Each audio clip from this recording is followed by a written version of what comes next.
Heidi by Johanna Spyri. Chapter 2. At Home with Grandfather.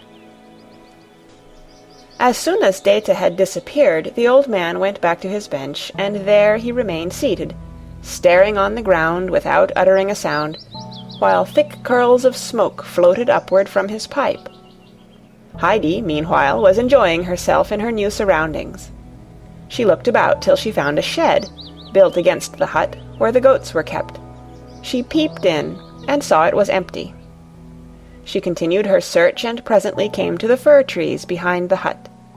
A strong breeze was blowing through them, and there was a rushing and roaring in their topmost branches. Heidi stood still and listened. The sound growing fainter, she went on again to the farther corner of the hut, and so round to where her grandfather was sitting. Seeing that he was in exactly the same position as when she left him, she went and placed herself in front of the old man, and, putting her hands behind her back, stood and gazed at him. Her grandfather looked up, and as she continued standing there without moving, "What is it you want?" he asked. "I want to see what you have inside the house," said Heidi. "Come then." And the grandfather rose and went before her towards the hut. "Bring your bundle of clothes in with you," he bid her as she was following. "I shan't want them any more," was her prompt answer. The old man turned and looked searchingly at the child, whose dark eyes were sparkling in delighted anticipation of what she was going to see inside. "She is certainly not wanting in intelligence," he murmured to himself. "And why shall you not want them any more?" he asked aloud. "Because I want to go about like the goats, with their thin, light legs." "Well, you can do so if you like," said her grandfather. "But bring the things in. We must put them in the cupboard."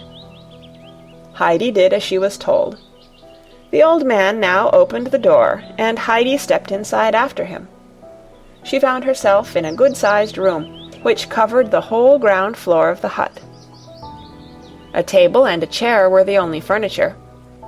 In one corner stood the grandfather's bed. In another was the hearth, with a large kettle hanging above it, and on the further side was a large door in the wall. This was the cupboard. The grandfather opened it. Inside were his clothes, some hanging up, others, a couple of shirts and some socks and handkerchiefs, lying on a shelf.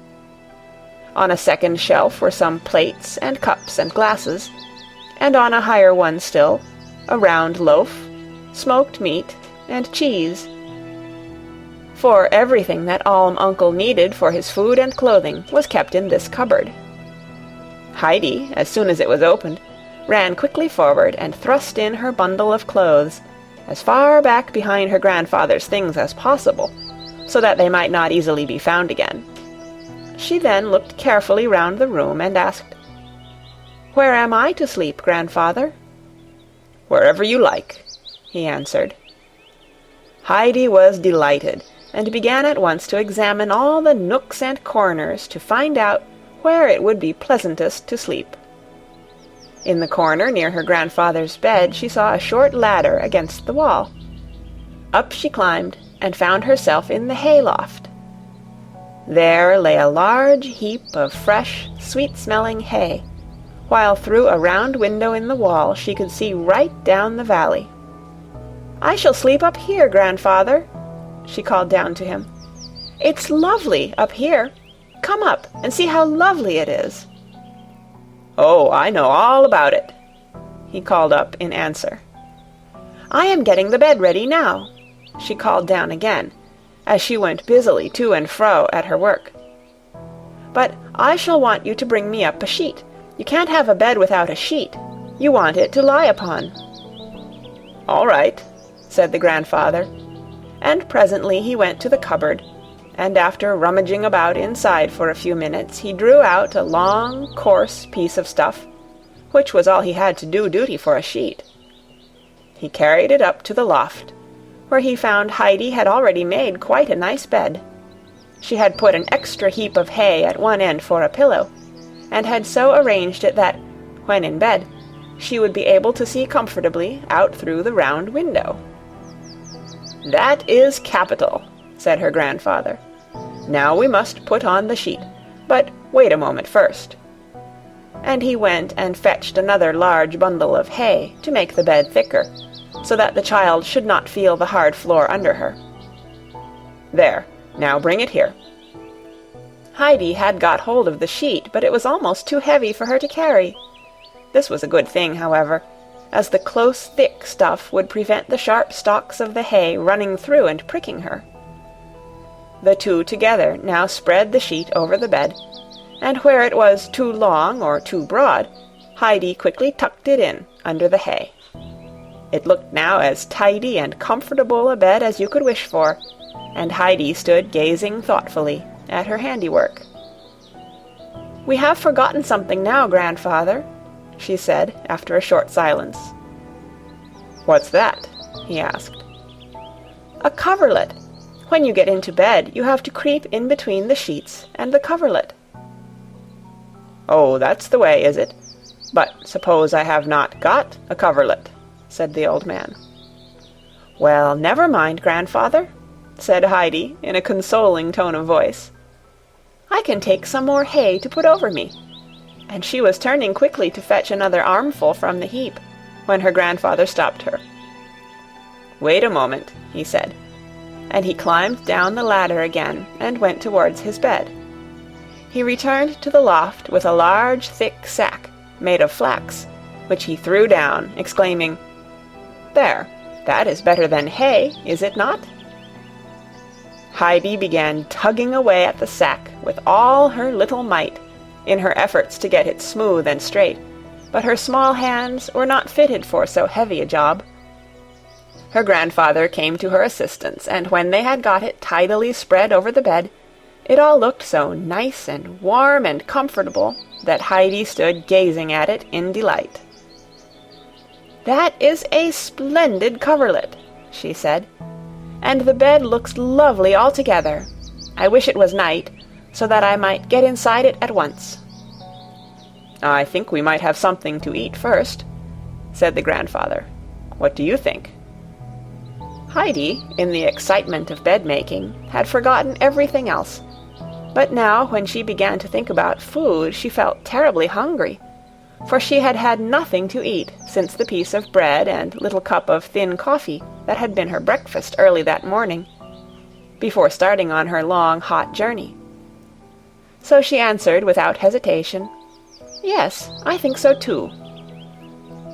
"Let us go down then, as we both think alike," said the old man, and he followed the child down the ladder. Then he went up to the hearth, pushed the big kettle aside, and drew forward the little one that was hanging on the chain, and seating himself on the round-topped, three-legged stool before the fire, blew it up into a clear, bright flame. The kettle soon began to boil, and meanwhile the old man held a large piece of cheese on a long iron fork over the fire, turning it round and round till it was toasted a nice golden yellow color on each side. Heidi watched all that was going on with eager curiosity. Suddenly, some new idea seemed to come into her head, for she turned and ran to the cupboard, and then began going busily backwards and forwards. Presently the grandfather got up and came to the table with a jug and the cheese, and there he saw it already tidily laid with the round loaf and 2 plates and 2 knives, each in its right place. For Heidi had taken exact note that morning of all that there was in the cupboard, and she knew which things would be wanted for their meal. "Ah, that's right," said the grandfather. "I am glad to see that you have some ideas of your own." And as he spoke he laid the toasted cheese on a layer of bread. "But there is still something missing." Heidi looked at the jug that was steaming away invitingly, and ran quickly back to the cupboard. At first she could only see a small bowl left on the shelf, but she was not long in perplexity, for a moment later she caught sight of 2 glasses further back, and without an instant's loss of time she returned with these and the bowl, and put them down on the table. "Good. I see you know how to set about things, but what will you do for a seat?" The grandfather himself was sitting on the only chair in the room. Heidi flew to the hearth, and, dragging the three-legged stool up to the table, sat herself down upon it. "Well, you have managed to find a seat for yourself, I see, only rather a low one, I am afraid," said the grandfather. "But you would not be tall enough to reach the table, even if you sat in my chair. The first thing now, however, is to have something to eat, so come along." With that he stood up, filled the bowl with milk, and placing it on the chair, pushed it in front of Heidi on her little three-legged stool, so that she now had a table to herself. Then he brought her a large slice of bread and a piece of the golden cheese, and told her to eat. After which he went and sat down on the corner of the table, and began his own meal. Heidi lifted the bowl with both hands, and drank without pause till it was empty, for the thirst of all her long, hot journey had returned upon her. Then she drew a deep breath. In the eagerness of her thirst she had not stopped to breathe, and put down the bowl. "Was the milk nice?" asked her grandfather. "I never drank any so good before," answered Heidi. "Then you must have some more," and the old man filled her bowl again to the brim, and set it before the child, who was now hungrily beginning her bread, having first spread it with the cheese, which, after being toasted, was soft as butter. The two together tasted deliciously, and the child looked the picture of content as she sat eating, and at intervals taking further draughts of milk. The meal being over, the grandfather went outside to put the goat shed in order, and Heidi watched with interest while he first swept it out, and then put fresh straw for the goats to sleep upon. Then he went to the little well shed, and there he cut some long round sticks and a small round board. In this he bored some holes, and stuck the sticks into them, and there, as if by magic, was a three-legged stool just like her grandfather's, only higher. Heidi stood and looked at it, speechless with astonishment. "What do you think that is?" asked her grandfather. "It's my stool, I know, because it is such a high one, and it was made all of a minute," said the child, still lost in wonder and admiration. "She understands what she sees. Her eyes are in the right place," remarked the grandfather to himself, as he continued his way round the hut, knocking in a nail here and there, or making fast some part of the door, and so, with hammer and nails and pieces of wood going from spot to spot, mending or clearing away wherever work of the kind was needed. Heidi followed him step by step, her eyes attentively taking in all that he did, and everything that she saw was a fresh source of pleasure to her. And so the time passed happily on till evening. Then the wind began to roar louder than ever through the old fir trees. Heidi listened with delight to the sound, and it filled her heart so full of gladness that she skipped and danced round the old trees, as if some unheard-of joy had come to her. The grandfather stood and watched her from the shed. Suddenly a shrill whistle was heard. Heidi paused in her dancing, and the grandfather came out. Down from the heights above, the goats came springing one after another, with Peter in their midst. Heidi sprang forward with a cry of joy, and rushed among the flock, greeting first one and then another of her old friends of the morning. As they neared the hut, the goats stood still, and then two of their number, two beautiful slender animals, one white and one brown, ran forward to where the grandfather was standing, and began licking his hands, for he was holding a little salt, which he always had ready for his goats on their return home. Peter disappeared with the remainder of his flock. Heidi tenderly stroked the two goats in turn, running first to one side of them and then the other, and jumping about in her glee at the pretty little animals. "Are they ours, grandfather? Are they both ours? Are you going to put them in the shed? Will they always stay with us?" Heidi's questions came tumbling out one after the other, so that her grandfather had only time to answer each of them with, "Yes, yes." When the goats had finished licking up the salt, her grandfather told her to go and fetch her bowl and the bread. Heidi obeyed and was soon back again. The grandfather milked the white goat and filled her basin, and then, breaking off a piece of bread, "Now eat your supper," he said, "and then go up to bed. Cousin Data left another little bundle for you with a nightgown and other small things in it, which you will find at the bottom of the cupboard if you want them.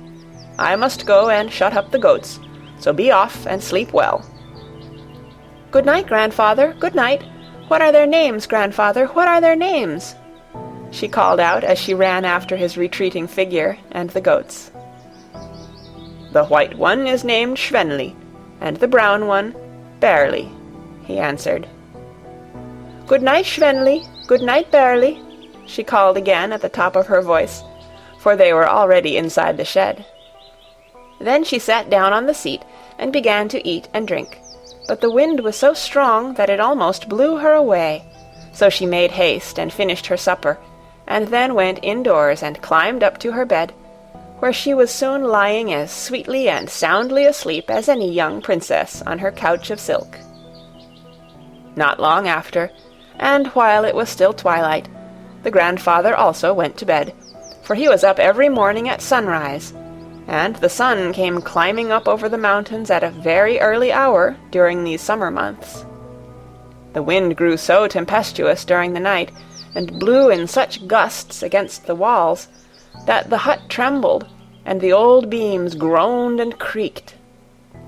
It came howling and wailing down the chimney like voices of those in pain, and it raged with such fury among the old fir trees that here and there a branch was snapped and fell. In the middle of the night the old man got up. "The child will be frightened," he murmured half aloud. He mounted the ladder and went and stood by the child's bed. Outside the moon was struggling with the dark, fast-driving clouds, which at one moment left it clear and shining, and the next swept over it, and all again was dark. Just now the moonlight was falling through the round window straight on to Heidi's bed. She lay under the heavy coverlet, her cheeks rosy with sleep, her head peacefully resting on her little round arm, and with a happy expression on her baby face, as if dreaming of something pleasant. The old man stood looking down on the sleeping child until the moon again disappeared behind the clouds, and he could see no more. Then he went back to bed.